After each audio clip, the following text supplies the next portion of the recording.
আমি আজকের আলোচনা শুরু করব কুরআনে বর্ণিত অত্যন্ত গুরুত্বপূর্ণ একটি ঘটনার ছোট একটা অংশ দিয়ে, যা আমাদেরকে আল্লাহকে স্মরণ করার একটা উপায় সম্পর্কে বুঝতে সাহায্য করবে। যদি সময় থাকে আমার ইচ্ছা আছে আল্লাহকে স্মরণ করার দুইটা উপায় আলোচনা করার, যে উপায়গুলো আমাদের সবার পরিচিত। আল্লাহ আজ্জা জাল্লাহ যখন মানুষ সৃষ্টি করার এবং তাকে পৃথিবীতে পাঠানোর সিদ্ধান্ত নিলেন, আল্লাহ আজ্জা জাল্লাহ প্রথমে ফেরেশতাদেরকে বিষয়টা জানালেন, ইন্নী জাইলুন ফিল আরদি খলিফা, আমি পৃথিবীতে একজন প্রতিনিধি পাঠাতে চাচ্ছি, যার পরে প্রজন্মের পর প্রজন্ম আসতে থাকবে, অর্থাৎ তারপর তার সন্তানরা আসবে, তারপর তার সন্তানরা আসবে, এভাবে চলতে থাকবে। এর আরেকটা অর্থ হলো আমি এমন একজনকে পৃথিবীতে প্রেরণ করতে যাচ্ছি যে নিজেই নিজের সিদ্ধান্ত নেবে। অর্থাৎ আমরা কখন বসবো, কখন দাঁড়াবো তা আল্লাহ ঠিক করে দিবেন না। আমরা কখন চোখ খুলবো বা বন্ধ করবো তাও আল্লাহ ঠিক করে দিবেন না। আমাদের নিজেদেরকেই সেই সিদ্ধান্ত নিতে হবে। তিনি আমাদের দিক নির্দেশনা দিবেন কিভাবে চলতে হবে, কিন্তু মানুষ এই দিক নির্দেশনা মান্য বা অমান্য করার ক্ষেত্রে স্বাধীন। ফামান শাআ ফালিউমিন ওয়া মান শাআ ফালিয়াকফুর, অতএব যার ইচ্ছা বিশ্বাস স্থাপন করুক এবং যার ইচ্ছা অমান্য করুক। এখন পর্যন্ত ফেরেশতারা জানেন যে আল্লাহ তাদের নিজেদেরকে স্বাধীন ইচ্ছা শক্তি দিয়ে সৃষ্টি করেননি। আল্লাহ আজ্জা ওয়া জাল্লা বলছেন, লা ইয়াসুনাল্লাহা মা আমারহুম ওয়া ইয়াফআলুনা মা ইউমারুন, তারা আল্লাহ তাআলা যা আদেশ করেন তা অমান্য করেন না। আল্লাহ যা তাদের করতে আদেশ করেন ফেরেশতারা তাই করে। এখন আল্লাহ ফেরেশতাদের বলছেন, আমি নতুন এমন একজনকে সৃষ্টি করতে যাচ্ছি এবং যাকে আমি পৃথিবীতে পাঠাবো তার স্বাধীন ইচ্ছা শক্তি থাকবে, আর তারা প্রজন্মের পর প্রজন্ম ধরে পৃথিবীতে বসবাস করবে। ফেরেশতারা খুবই অবাক হলো। প্রসঙ্গত, ইহুদি এবং খ্রিস্টানদের কাছেও আদম এবং হাওয়ার ঘটনার একটা বর্ণনা আছে। তাদের বাইবেলে এই ঘটনার একটা বর্ণনা পাওয়া যায়, কিন্তু ঘটনার এই অংশটা যা কোরআনে বর্ণিত আছে সেটা বাইবেলে পাওয়া যায় না। কোরআন ছাড়া আর কোথাও এটি পাওয়া যায় না। তো আল্লাহ আজ্জা ওয়া জাল্লাহ তাদের বলেন, আমি পৃথিবীতে মানুষ প্রেরণ করতে যাচ্ছি। তখন তারা বলল, আতাজালু ফিহা মাইয়ুফসিদু ফিহা ওয়া ইয়াসফিকুদ দিমা, আপনি কি সেখানে এমন কাউকে সৃষ্টি করবেন যে তাতে ফাসাদ করবে এবং রক্ত প্রবাহিত করবে? তারা সেখানে দুর্নীতি করবে, অপরাধ করবে, ফাসাদ তৈরি করবে। ফাসাদ মানে হলো সব ধরনের অপকর্ম, দুর্নীতি, চুরি বাটপারি, অনিষ্ট, বিশৃঙ্খলা। ওয়া ইয়াসফিকুদ দিমা, রক্তপাত করবে, তারা খুন খারাপি করবে। দাম অর্থ রক্ত আর দিমা অর্থ রক্তের নদী। তারা অনিষ্ট সাধনে এত বেশি তৎপর হবে যে কখনো কখনো গোটা গ্রামে বেপরোয়া হত্যাকাণ্ড চালাবে, বোমা মেরে পুরো শহর জ্বালিয়ে দেবে। তারা এভাবে অসংখ্য হত্যাকাণ্ড করবে। আদম আলাইহিস সালামকে দুনিয়ায় প্রেরণের পূর্বেই ফেরেশতারা এই ভয়টা পাচ্ছিল। তারা আল্লাহকে বলল, বিষয়টা তো আমরা বুঝতে পারছি না, আপনি কিভাবে এমন কাউকে পৃথিবীতে পাঠাবেন? তখন আল্লাহ বললেন, ইন্নী আ'লামু মা লা তা'লামুন, নিশ্চয়ই আমি যা জানি তোমরা তা জানো না। আজকে আমি আপনাদেরকে ঘটনাটি বলতে যাচ্ছি না, কিন্তু আমি ঘটনাটির একটি অংশের উপর ফোকাস করতে চাই। তারপর আল্লাহ আজ্জা ওয়া জাল্লাহ তাদের নিকট প্রমাণ করলেন কেন তিনি সঠিক আর তারা ভুল। আল্লাহ যখন তাদের নিকট প্রমাণ করলেন, তখন ফেরেশতারা বলল, সুবহানাকা লা ইলমা লানা। ফেরেশতারা বলল, সুবহানাকা। সেখান থেকে আজ যখন আমরা আল্লাহকে স্মরণ করতে যাই, অন্যতম কমন যে শব্দটি আমরা বলে থাকি তা হলো সুবহানাল্লাহ। ফেরেশতারা আল্লাহকে এই কথা বলেছিল কারণ তারা উপলব্ধি করেছিল যে আল্লাহকে প্রশ্ন করার সময় তারা হয়তো ভুল করে ফেলেছে। তারা বুঝতে পারেনি আদম সৃষ্টি করার পেছনে আল্লাহর পরিকল্পনা কি ছিল। তারা ব্যাপারটা নিয়ে উদ্বিগ্ন ছিল। তারা ভাবছিল আল্লাহর পরিকল্পনা কি হতে পারে, কারণ তারা আল্লাহর পরিকল্পনায় বিজ্ঞতাটি দেখতে পায়নি। তারা উদ্দেশ্যটি বুঝতে পারেনি, কিন্তু আল্লাহ জানতেন। তাই তারা উপলব্ধি করলো যে সম্ভবত এভাবে প্রশ্ন করা তাদের উচিত হয়নি। যখন কেউ আল্লাহ সম্পর্কে এমন কিছু বলে বা চিন্তা করে যা তাদের চিন্তা করা উচিত হয়নি, যখন কেউ অনুভব করে যে সে হয়তো আল্লাহর সাথে অশোভন আচরণ করে ফেলেছে, ঠিক তখন ফেরেশতাদের মতো তারও উচিত সুবহানাল্লাহ বলা। আপনি কতই না পবিত্র। সুবহানাল্লাহ শব্দটি তাসবিহ বা সাবাহা শব্দ থেকে এসেছে, যার মানে হলো কোনো কিছুকে তার সঠিক মাত্রায় রাখা। অর্থাৎ আল্লাহ তাআলা পবিত্র, নির্ভুল। আল্লাহর পরিকল্পনা নির্ভুল, তোমরা বোঝো বা না বোঝো। অতীতে আল্লাহ তোমার জীবনকে যেভাবে পরিচালনা করেছেন তা নিখুঁত, তুমি বোঝো বা না বোঝো, এবং ভবিষ্যতেও আল্লাহ তোমার জীবনকে যেভাবে পরিচালিত করবেন যদি তুমি বোঝো অথবা না বোঝো। আল্লাহর দয়া নির্ভুল, তার ভালোবাসা নির্ভুল, তার পরিকল্পনা নিখুঁত, তার বিজ্ঞতাও নিখুঁত। আল্লাহ তাআলা সম্পর্কে সবকিছুই নিখুঁত। আমাদের ক্ষুদ্র মস্তিষ্ক দিয়ে আমরা সেটা বুঝতে পারি বা না পারি, আর এই নির্ভুলতার সাক্ষ্য দেই আমরা সুবহানাল্লাহ বলার মাধ্যমে। আমরা এই কথা বলার মাধ্যমে আল্লাহর পবিত্রতার ঘোষণা দিয়ে থাকি। আমরা ঘোষণা দেই যে আল্লাহর কোনো সমালোচনা করা যাবে না। আল্লাহ যাই করেন, যেটাই পরিকল্পনা করেন, আল্লাহ যা কিছুই বিশ্বের জন্য প্ল্যান করেন, অথবা ব্যক্তি আমার জন্য আল্লাহ যা কিছুই পরিকল্পনা করেন, সমালোচনা করা যাবে না। একমাত্র যার সমালোচনা করা যাবে সে হলো আমি নিজে, আল্লাহ নন। তাই ফেরেশতারা ভয় পেয়ে গেল যে আল্লাহকে প্রশ্ন করতে গিয়ে তারা হয়তো সমালোচক হয়ে পড়েছিল। যদিও তারা সমালোচক ছিল না, তারা শুধু ব্যাপারটি বুঝতে পারেনি। তাই তারা ভয় পেয়ে বলে উঠল, সুবহানাক, সুবহানাক। আমি চাই সুবহানাল্লাহ বললে প্রথম যে বিষয়টি আপনারা উপলব্ধি করবেন, যখন মানুষ আল্লাহ তাআলা সম্পর্কে অশোভন কথাবার্তা বলে, যখন তারা বলে আল্লাহর অংশীদার রয়েছে, অথবা মানুষ যখন আল্লাহর পরিবর্তে মূর্তির পূজা করে, অথবা মানুষ যখন বলে আল্লাহর একজন ছেলে রয়েছে, মাআযাল্লাহ। কুরআনে কাফিরদের এই কথাগুলো উল্লেখ করার পর আল্লাহ জবাবে বলেন, সুবহানাহু ওয়া তাআলা, সুবহানাল্লাহি আম্মা ইউশরিকুন। তারা যাকে অংশীদার করে আল্লাহ তাআলা তা থেকে পবিত্র। এই সমস্ত দাবির বিপরীতে আল্লাহর অবস্থান অনেক উঁচুতে। এতক্ষণ পর্যন্ত আমি আপনাদের যা বলেছি তার সারমর্ম হলো, আমরা তখন সুবহানাল্লাহ বলি যখন আমরা আল্লাহ তাআলা সম্পর্কে অশোভন কিছু বলে ফেলি বা চিন্তা করি। সুবহানাল্লাহর উদ্দেশ্য হলো আল্লাহ আযজা ওয়া জাল্লা সম্পর্কে নেতিবাচক চিন্তার বা কথার অপসারণ করা, এটাই উদ্দেশ্য। আপনারা জানেন যে হুদাইবিয়ার সন্ধির সময় যখন রাসূলুল্লাহ সাল্লাল্লাহু আলাইহি সাল্লাম কাফেরদের সাথে একটি চুক্তি করতে যাচ্ছিলেন, সে সময় সব সাহাবীরা খুবই রাগান্বিত ছিলেন। সাহাবীরা কাফেরদের সাথে কোনো সন্ধি করতে রাজি ছিলেন না। তারা বলেন, এই মানুষগুলো আমাদের সাথে তিনবার যুদ্ধে অবতীর্ণ হয়েছে। তারা বদরে আমাদের সাথে যুদ্ধ করেছে, ওহুদে আমাদের সাথে যুদ্ধ করেছে, আহজাবে করেছে। তারা আমাদেরকে হজ করতে দিচ্ছে না, আর আমরা কিনা তাদের সাথে সন্ধি করতে যাব? এরপরও সন্ধির শর্তাবলী লেখা হচ্ছিল। রাসূল সাল্লাল্লাহু আলাইহি সাল্লাম চুক্তির শর্তসমূহ লেখার জন্য আলী রাদিয়াল্লাহু তাআলা আনহুকে দায়িত্ব দিলেন। চুক্তিটি ছিল তাদের এবং মুহাম্মদ রাসূলুল্লাহ সাল্লাল্লাহু আলাইহি সাল্লামের মাঝে। কুরাইশদের প্রতিনিধি রাসূলুল্লাহ লিখতে আপত্তি জানালো। সে বলল, আপনাকে তো আমরা রাসূলুল্লাহ বলে বিশ্বাস করি না, তাই রাসূলুল্লাহর পরিবর্তে আব্দুল্লাহর ছেলে মুহাম্মদ লিখুন। রাসূলুল্লাহ বাক্যাংশটি কেটে দিন, মুছে দিন। তার এই কথায় সব সাহাবীরা চরম ক্ষুব্ধ হলো। ঘটনার বর্ণনায় বলা হয়েছে যে সব সাহাবীরা তখন একত্রে সুবহানাল্লাহ বলে উঠলেন। তারা সুবহানাল্লাহ বলে চিৎকার করে উঠলেন, কারণ তারা ভাবলেন রাসূলুল্লাহ বাক্যাংশটি মুছে দেয়া আল্লাহর বিরুদ্ধে একটা অপরাধ। সুতরাং আমি চাই সুবহানাল্লাহ সম্পর্কে প্রথমে যে বিষয়টি আমরা মনে রাখব তা হলো, সুবহানাল্লাহ বলার মাধ্যমে আমরা সাক্ষ্য দেই আল্লাহ হলেন সকল ভুল, ত্রুটি আর অপূর্ণতার ঊর্ধ্বে। যখন আপনি আল্লাহ সুবহানাহু ওয়া তাআলা সম্পর্কে ত্রুটিপূর্ণ কিছু শুনেন বা ভুল কিছু চিন্তা করেন, আর এটা শয়তানের কৌশল। আদম আলাইহিস সালামের ঘটনা সম্পর্কে আরেকটা দারুণ বিষয় আছে। ফেরেশতারা আল্লাহকে প্রশ্ন করেছিল কারণ তারা আদম সৃষ্টির ব্যাপারটি অনুধাবন করতে পারেনি। একই ঘটনায় কিছুটা পরে এসে অন্য একজন আদম আলাইহিস সালামের সৃষ্টি নিয়ে প্রশ্ন তুলেছিল। ইবলিসও প্রশ্ন করেছিল। সে বলল, আসজুদু লিমান খালাকতা তিনা, এমন ব্যক্তিকে সিজদা করব যাকে আপনি মাটির দ্বারা সৃষ্টি করেছেন? কেন এমনটা করতে যাব? ফেরেশতারা প্রশ্ন করেছিল, আবার ইবলিসও প্রশ্ন করেছিল।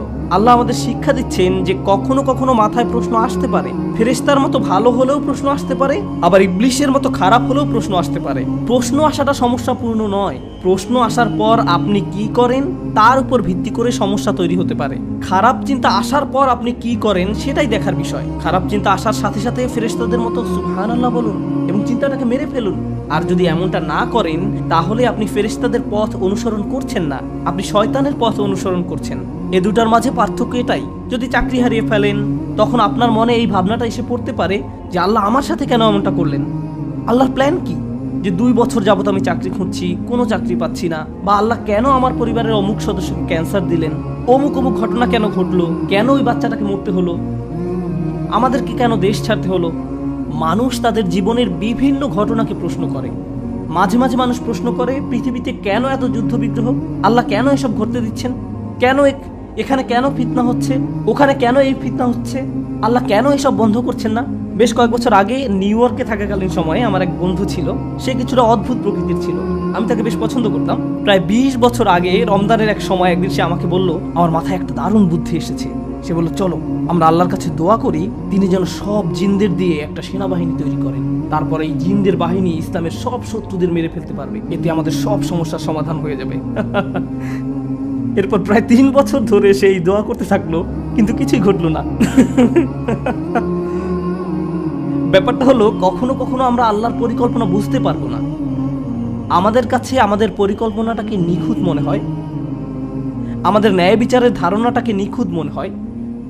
কেউ হয়তো আপনার সাথে অন্যায় করছে, মিথ্যা বলছে বা প্রতারণা করছে, আপনাকে অপমান করেছে, আপনার নামে কুৎসা রটিয়েছে, কিন্তু আপনি দেখতে পাচ্ছেন সে খুব মনের সুখে চিকেন বিরিয়ানি খাচ্ছে। এখন আপনি তার দিকে তাকিয়ে আছেন আর বলছেন, এটা তো ন্যায্য নয়, সে এত সব অন্যায় করার পর তার তো কিছুই হয়নি, আল্লাহর ন্যায় বিচার কোথায়? আপনি যখন এভাবে প্রশ্ন করতে থাকেন যে তাদের তো শাস্তি ভোগ করা উচিত ছিল, তার গলায় কেন বিরিয়ানি আটকে যাচ্ছে না, আপনি যখন এইরূপ প্রশ্ন করতে থাকেন, ঠিক সে সময় আপনার নিজেকে কোন কথাটি মনে করিয়ে দেওয়া উচিত? সুবহানাল্লাহ। কারণ আল্লাহর ন্যায় বিচার সব সময় আপনার ন্যায় বিচারের চেয়ে উত্তম। আল্লাহর পরিকল্পনা সব সময় আপনার পরিকল্পনার চেয়ে শ্রেষ্ঠ। আল্লাহ সব সময় এমন সব বিষয় জানেন যা আপনি জানেন না। আপনি হয়তো মনে মনে ভাবতে পারেন, কিভাবে এরা এত ছাড় পেয়ে গেল? ভাবছেন আল্লাহ হয়তো কোনোভাবে তাদের ছেড়ে দিয়েছেন, কিন্তু এভাবে চিন্তা করার অর্থ হলো আপনার মাথায় কোনো এক জায়গায় এই চিন্তাটা ঘুরপাক খাচ্ছে যে আল্লাহ ন্যায় বিচার করেননি। আর যদি মনে করেন আল্লাহ ন্যায় বিচার করেননি, আর সেজন্য এই চিন্তা থেকে একটু পেছনে সরে এসে আপনাকে বলতে হবে, সুবহানাল্লাহ, হে আল্লাহ, আপনি নিখুঁত, ত্রুটিহীন, আপনি পবিত্র। বুঝা গেল? এটাই সুবহানাল্লাহের প্রকৃত অর্থ। আর আসলে আল্লাহ আমাদেরকে শিখিয়েছেন, রাসূলুল্লাহ সাল্লাল্লাহু আলাইহি সাল্লাম আমাদের শিখিয়েছেন, এবং এমনকি কোরআনেও বলা হয়েছে, ওয়াসাব্বিহ বিহামদি রাব্বিক। আর আমরা বলে থাকি সুবহানাল্লাহ, আলহামদুলিল্লাহ, ঠিক কিনা? তো প্রথমে সুবহানাল্লাহ এবং পরে আলহামদুলিল্লাহ। কেন? কারণ আল্লাহ সম্পর্কে খারাপ চিন্তা থেকে মুক্ত না হলে সত্যিকার অর্থে আল্লাহকে ধন্যবাদ দিতে পারবেন না এবং আল্লাহর প্রশংসাও করতে পারবেন না। আপনি হয়তো মুখে বলবেন আলহামদুলিল্লাহ, অন্তরে এটা অনুভব করবেন না। এমন মানুষের সাথে কখনো দেখা হয়েছে যারা তাদের জীবন নিয়ে সুখী নয়? সবকিছু কেমন যাচ্ছে? আলহামদুলিল্লাহ। সে মুখে বলছে আলহামদুলিল্লাহ, কিন্তু আল্লাহ তার জীবন যেভাবে পরিচালিত করছেন তাতে সে সুখী নয়। সে এই ব্যবস্থাপনার বিরুদ্ধে আপত্তি তুলছে। কোন জিনিসটা অনুপস্থিত? সুবহানাল্লাহ অনুপস্থিত। আর সে কারণেই তার আলহামদুলিল্লাহ দুর্বল। সুবহানাল্লাহ না থাকলে আলহামদুলিল্লাহ পূর্ণাঙ্গ হবে না। আর তাই রাসূলুল্লাহ সাল্লাল্লাহু আলাইহি সাল্লাম কত নিখুঁতভাবে বলছেন আমাদেরকে, সুবহানাল্লাহি নিসফাল মিজান ওয়ালহামদুলিল্লাহি তামলাউল মিজান। সুবহানাল্লাহ হলো পাল্লার অর্ধেক, আর আলহামদুলিল্লাহ সে পাল্লাকে পরিপূর্ণ করে দেয়। মন থেকে সুবহানাল্লাহ তাসবিহ করতে না পারলে আল্লাহর প্রশংসা করার পর্যায়ে পৌঁছতে পারবেন না। সর্বশেষ সুবহানাল্লাহ সম্পর্কে যে ব্যাপারটি শেয়ার করতে চাই, আজকে শুধু সুবহানাল্লাহ নিয়েই কথা বলবো। ভেবেছিলাম যে আজকে সুবহানাল্লাহ এবং আলহামদুলিল্লাহ উভয়টা নিয়ে কথা বলবো, কিন্তু আগামী পরশু ইনশাআল্লাহ আমরা আলহামদুলিল্লাহ নিয়ে কথা বলবো, যেন আমরা এই দুই বাক্যের কদর করতে পারি। চলুন আজকে শুধু সুবহানাল্লাহ নিয়ে কথা বলি। সুবহানাল্লাহর একটি দিক হলো নেতিবাচক চিন্তাকে দূর করে দেয়া, কিন্তু এর আরও একটা দিক রয়েছে। অপর দিকটি হলো, কোরআনের অনেক জায়গায় আল্লাহ আজ্জা জাল্লাহ মানুষকে সুবহানাল্লাহ বলার প্রতি উৎসাহিত করেছেন, আবার অনেক জায়গায় নবীরা নিজেদেরকে সুবহানাল্লাহ মনে করিয়ে দিয়েছেন। আপনাদের মনে রাখতে হবে, সুবহানাল্লাহ হলো সেই ঘোষণা দেয়া যা আল্লাহ হলেন পবিত্র এবং নিখুঁত। ফেরাউনকে চ্যালেঞ্জ জানানোর জন্য দায়িত্ব দেয়া হয়েছিল মূসা আলাইহিস সালামকে। তিনি আল্লাহর কাছে দোয়া করেন যে আমার একার পক্ষে এই দায়িত্ব পালন করা কঠিন হবে, আমার ভাইকে আমার সাথে দিন। আশদুদ বিহি আজরি ওয়াশরিকুহু ফি আমরি, তার মাধ্যমে আমার কোমর মজবুত করুন এবং তাকে আমার কাজে অংশীদার করুন। তখন আল্লাহ হারুন আলাইহিস সালামকে তার সাথী করে দিলেন। তারপর তারা উভয়ে গেলেন এবং ফেরাউনকে চ্যালেঞ্জ করলেন। মূসা আলাইহিস সালাম যখন হারুন আলাইহিস সালামকে সাথে দেওয়ার জন্য দোয়া করেন, কাই নুসাব্বিহাকা কাসীরা ওয়া নাযকুরাকা কাসীরা ইন্নাকা কুনতা বিনা বাসীরা, সহজভাবে বললে আমার ভাইকে আমার সাথে দিন, যেন আমরা উভয়ে অনেক বেশিবার সুবহানাল্লাহ বলতে পারি এবং যেন আমরা আপনাকে অনেক বেশি স্মরণ করতে পারি। প্রথমে তিনি হারুন আলাইহিস সালামকে চাইলেন যেন হারুন আলাইহিস সালাম তাকে ফেরাউনের মোকাবেলায় সাহায্য করতে পারেন। এরপর মূসা আলাইহিস সালাম আল্লাহর নিকট ব্যাখ্যা করে বললেন, আমি হারুনকে আমার সাথে চাই যেন সে এবং আমি অনেক বেশি আল্লাহর স্মরণ করতে পারি। এখন ফেরাউনকে মোকাবেলার সাথে সুবহানাল্লাহ সম্পর্ক কি? যখন আপনি ইসলামের দাওয়াত দেন, কারো নিকট ইসলাম ব্যাখ্যা করেন, ধরুন রাস্তায় কারোর সাথে আপনার দেখা হলো এবং সে আপনাকে ইসলাম সম্পর্কে বিভিন্ন প্রশ্ন করতে লাগলো, আর আপনিও তার উত্তর দিতে থাকলেন। অনেক সময় আপনি আল্লাহর বাণী পৌঁছে দিতে চান, ঠিক কিনা? এখন কারো যদি ফেরাউনের মতো ব্যক্তিত্ব থাকে, সে আপনাকে নিয়ে তুচ্ছ তাচ্ছিল্য করবে, সে আপনার ধর্ম নিয়ে হাসি ঠাট্টা করবে, আপনার নবীকে নিয়ে ব্যঙ্গ করবে, আপনার ধর্মের কিতাব নিয়ে ব্যঙ্গ করবে, এবং ফেরাউনও ঠিক এটাই করেছিল। এখন কেউ যদি আপনাকে নিয়ে উপহাস করে, এতে কি আপনার মেজাজ খারাপ হবে না? এতে আপনার প্রচণ্ড রাগ হবে। এখন আপনি জানেন না এই রাগ হওয়াটা কি আপনার ব্যক্তিত্বের উপর আঘাত আসার কারণে হয়েছে, নাকি আল্লাহর দ্বীনকে অপমান করার কারণে হয়েছে? কারণ আপনি তো এখানে নিজের ইগোর প্রতিনিধিত্ব করছেন না, আপনি এখানে আল্লাহর দ্বীনের প্রতিনিধিত্ব করছেন। মূসা আলাইহিস সালাম জানেন তিনি মারাত্মক রেগে যান, কিন্তু যখন তিনি আল্লাহর দ্বীনের প্রতিনিধিত্ব করছেন, তখন তার পক্ষে রেগে যাওয়া শোভা পায় না। আপনাদের মনে থাকার কথা, তিনি একবার এতই রেগে যান যে ফেরাউনের এক সৈনিককে প্রচণ্ড জোরে ঘুষি মারেন এবং তার ফলে তার মৃত্যু ঘটে। আরেকবার তিনি তার ভাইয়ের দাড়ি চেপে ধরেন, অন্যবার আলোয়া ভেঙে ফেলেন। যদিও প্রতিবার রেগে যাওয়ার পেছনে যথেষ্ট যৌক্তিক কারণ ছিল, তিনি এমনকি আল্লাহর নিকট দোয়া করেন, আউযু বিল্লাহি আন আকুনা মিনাল জাহিলিন। তিনি জানতেন যে ফেরাউন এমন সব কথা বলবে যা তাকে রাগিয়ে তুলবে, আর এভাবে যদি তিনি রেগে যান তাহলে আল্লাহর দেয়া দায়িত্ব ঠিকভাবে পালন করতে পারবেন না। আল্লাহ হলেন নিখুঁত, পবিত্র, ত্রুটিহীন, নিখুঁত, পবিত্র। আল্লাহ আমাকে এই দায়িত্ব দিয়েছেন, আমি যদি সঠিকভাবে এই দায়িত্ব পালন করতে না পারি তাহলে আমার ভাই আমাকে মনে করিয়ে দিবেন, সুবহানাল্লাহ, নিখুঁত এবং পবিত্র আল্লাহ তোমার কাছ থেকে আরো উত্তম কিছু আশা করেন। আমার দুর্বলতায় সে আমাকে সাহায্য করবে, আর তার দুর্বলতার সময় আমি তাকে সাহায্য করব। আল্লাহ যে নিখুঁত আমরা একে অন্যকে তা বারবার স্মরণ করিয়ে দেব। আল্লাহ আমাদেরকে এই মহান দায়িত্ব দিয়েছেন, আমরা একত্রে আল্লাহর তাসবিহ করব। আর আমাদের রাসূলুল্লাহ সাল্লাল্লাহু আলাইহি সাল্লামের ক্ষেত্রে কোরআনের 2 জায়গায় আপনি পাবেন যখন আল্লাহ রসুলের শত্রুরা তাকে নিয়ে উপহাস করত, অপমান করত, তারা তাকে মক্কা থেকে বিচ্ছিন্ন করে দিয়েছিল। তারা রসুল সাল্লাল্লাহু আলাইহি সাল্লামের বিরুদ্ধে শারীরিক, মানসিক, মৌখিক সব ধরনের অপরাধ করেছিল। যখন এই নির্যাতনের মাত্রা অস্বাভাবিক পর্যায়ে চলে যেত তখন আল্লাহ সুবহানাহু ওয়া তাআলা তাকে বলতেন, ওয়াসাব্বিহ বিহামদি রাব্বিক ফাসবির আলা মা ইয়াকুলুন ওয়াসাব্বিহ বিহামদি রাব্বিক ক্বাবলা তুলুইশ শামসি ওয়া ক্বাবলাল গুরুব। অতএব তারা যা কিছু বলে তার জন্য আপনি সবর করুন এবং সূর্যোদয় ও সূর্যাস্তের পূর্বে আপনার পালনকর্তার সপ্রশংস পবিত্রতা ঘোষণা করুন, অর্থাৎ সুবহানাল্লাহ এবং আলহামদুলিল্লাহ বলুন। কেউ কেউ এখানে প্রশংসা এবং পবিত্রতার ঘোষণা দেয়া বলতে নামাজ বুঝিয়েছেন। আল্লাহ বিশেষভাবে সূর্যোদয়ের আগে এবং সূর্যাস্তের পূর্বের সময় উল্লেখ করেছেন। কেন? রাসূলুল্লাহ সাল্লাল্লাহু আলাইহি সাল্লামকে বলা হলো যে জীবন পরিবর্তনশীল, কাফেরদের শত্রুতা কখনো তীব্র রূপ ধারণ করবে, আবার কখনো কমে যাবে, আর আল্লাহ চাইলে এদের পরাজিত করতে পারেন। মাঝে মাঝে সবকিছু দিনের আলোর মতো পরিচ্ছন্ন হয়ে উঠতে পারে, আবার মাঝে মাঝে সবকিছু রাতের আধারের মতো অন্ধকারাচ্ছন্ন হয়ে যেতে পারে। আপনার চারপাশের পরিস্থিতি পরিবর্তনশীল, কিন্তু যার কোনো পরিবর্তন নেই তিনি হলেন আল্লাহ। আল্লাহ হলেন নিখুঁত এবং পবিত্র। তাই যখন আপনি দেখবেন আলোকিত আকাশ অন্ধকারাচ্ছন্ন হয়ে পড়েছে বা অন্ধকারাচ্ছন্ন আকাশ আলোকিত হয়ে উঠছে, তখন মনে রাখুন আল্লাহ যদি এই মহাবিশ্বকে পরিবর্তন করতে পারেন, তিনি আপনার অবস্থাও পরিবর্তন করতে সক্ষম এবং আপনার প্রতি আল্লাহর সমর্থন। সুবহানাল্লাহ। তারপর যখন অন্ধকার সময়ের অবসান হলো এবং চারিদিক আলোকিত হয়ে উঠল, অর্থাৎ যখন ইসলামের বিজয় হলো, ইযা জাআ নাসরুল্লাহি ওয়াল ফাতহ ওয়া রাআইতান নাসা ইয়াদখুলুনা ফি দীনিল্লাহি আফওয়াজা, যখন আল্লাহর সাহায্য এবং বিজয় আসবে এবং আপনি মানুষকে দেখবেন দলে দলে আল্লাহর দ্বীনে প্রবেশ করছে, তখন আল্লাহ কি করতে বললেন? ফাসাব্বিহ বিহামদি রাব্বিকা ওয়াস্তাগফির। তখন আপনি আপনার পালনকর্তার সপ্রশংস পবিত্রতা ঘোষণা করুন এবং তার কাছে ক্ষমা প্রার্থনা করুন। এখন আবার আল্লাহর পরিপূর্ণতার এবং পবিত্রতার ঘোষণা দিন। কেন? কারণ খারাপ সময় যেমন সব সময়ের জন্য নয়, একইভাবে ভালো সময়ও সব সময়ের জন্য নয়। একমাত্র আল্লাহ সুবহানাহু ওয়া তাআলা সব সময়ের জন্য। তাই কঠিন সময়ে আল্লাহর পরিপূর্ণতার কথা মনে রাখুন, আবার ভালো সময়েও আল্লাহর পরিপূর্ণতার কথা মনে রাখুন। নিজেকে স্মরণ করিয়ে দিন আপনি এখানে সহজ একটি সময় পার করার জন্য আসেননি। সবকিছু সব সময় একই রকম থাকবে না। আপনার জীবনের কোনো কিছুর পরিবর্তন ঘটলে শয়তান চায় আপনি যেন আল্লাহর সিদ্ধান্তের বিরুদ্ধে প্রশ্ন তোলেন, যেভাবে সে প্রশ্ন তুলেছিল।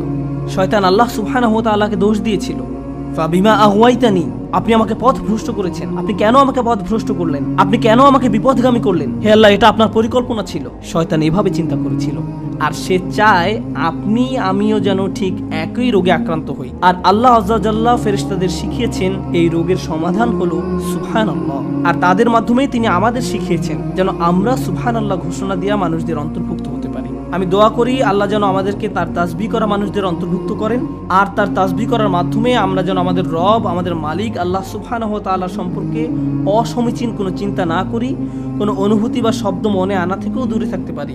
সুবহানাল্লাহিল আযীম।